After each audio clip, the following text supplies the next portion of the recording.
স্যারে বলছে P plus one by P সমান 0 হলে √2 into P √p plus 1 by √p এর মান কত? তাহলে পি প্লাস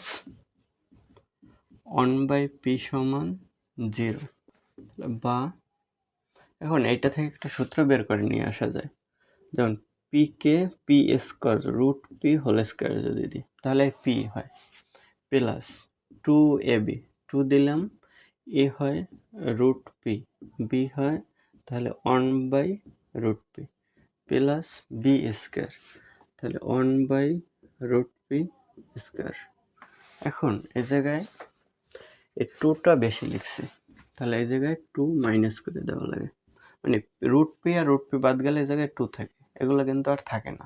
এই কারণে 2 প্লাসের বেশি লিখছি, 2 মাইনাস দিয়ে বাদ দিয়ে দিলাম, তাহলে বেশি লিখলাম 0। তাহলে এই জায়গায় একটা সূত্র হয়, তাহলে কি সূত্র হয়? এই a square plus 2ab plus B square, তাহলে এ মানে √p, বি মানে 1 by √p whole square, minus 2 অন্য পাশে দিলে হয় প্লাসের 2।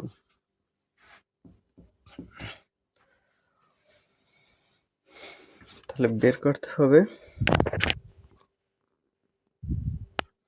√2 প্লাস 1 বাই √p। তাহলে এখন যদি আমরা স্কোয়ারটা ওই পাশে দিই, তাহলে √p প্লাস 1 বাই √p সমান হয় √2।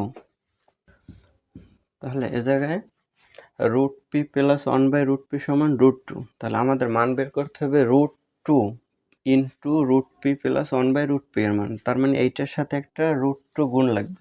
তাহলে একটা √2 যদি গুণ করি তাহলে কি হয়? √p প্লাস 1 বাই √p সমান, তাহলে এই পাশে একটা √2 গুণ করছে, এই পাশে একটা √2 আছে, তাহলে সমতা করার জন্য আরও একটি √2 গুণ করা লাগে, তাহলে আর বাড়তি অংশ থাকে না। এই √2 এই পাশে গেলে ভাগাকার হইয়া √2 বার যায় √2ই থাকবে। তাহলে এখানে এত লেখা লাগে না, ঠিক আছে? তো তাহলে এইটা সমান কি হয়? √2 দুইটা, তার মানে √2 স্কোয়ার লেখা যায়, তাহলে স্কোয়ার আর এই রুট বাদ গেলে থাকে 2, তার মানে এটার অ্যান্সার হয় 2। তাহলে 4 নম্বরে 2 আছে, গ নম্বরে এটা অ্যান্সার।